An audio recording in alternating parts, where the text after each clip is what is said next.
Hello everyone, and welcome to the Big O for Python Data Structures lecture.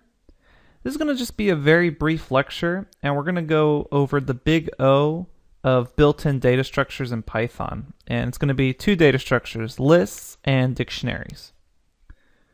So if you're already familiar with a little bit of CS background, what lists are in Python is they act as a dynamic array, and they support a number of common operations through methods called on them.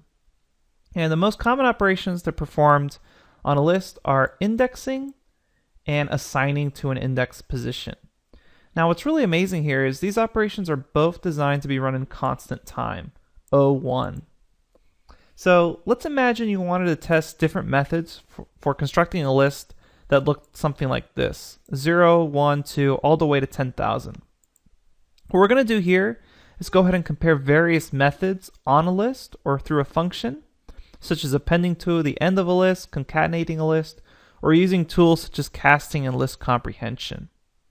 Alright, so instead of jumping over to the live code, I'm just going to go ahead and show you the methods I built out here. So zooming in, first method is this function method 1. We take an empty list and then say for n in xrange, or range if you're using Python 3, in 10,000. Go ahead and take your current list and then add n to it, which is already in a list. Method 2, what it does is, it takes L, puts it as an empty list, and then it uses the append method. Method 3 uses list comprehension, again using xrange, the generator, in order to create that list. Method 4, takes the range and just uses a straight range function. In Python 3, you'll have to use this, list range 10,000. Okay, so if we test these methods using the timeItMagic function, you'll see here that clearly the most effective method is using the built-in range function in Python, which is good to know that the built-in method is the most efficient one. And in most cases, that will be true. The people that write and created this language take a lot of time to think about these things, and that's why built-in functions are very efficient and usually the best choice instead of building out your own functions. So it's important to keep these sort of factors in mind, such as using range or built-in functions, when you're writing efficient code, when you're perhaps whiteboarding on an interview question. So more importantly, we want to begin thinking about how we're able to index with a constant time. We're going to discuss this in more detail when we cover arrays in general, but for now, what I want you to do is just be aware of this table right here. It's a table of Big O for common list operations.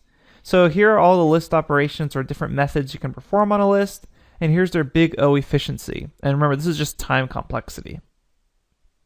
Okay, so keep that in mind. We'll discuss how this actually works later on in the course when we discuss arrays.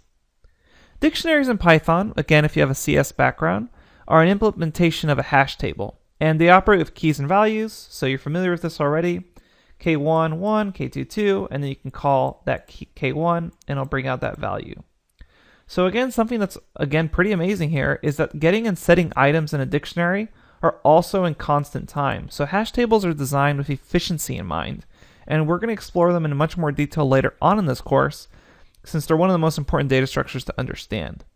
In the meantime, here's a table with the Big O efficiencies of the most common dictionary operations.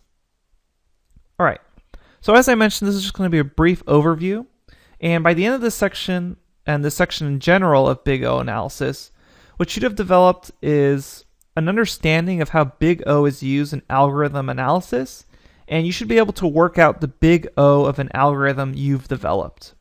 Okay, so get ready. There's a quiz up next to test your understanding, and the quiz is just going to consist of various code examples, and it's a multiple choice to choose the correct Big O of the performance of that algorithm.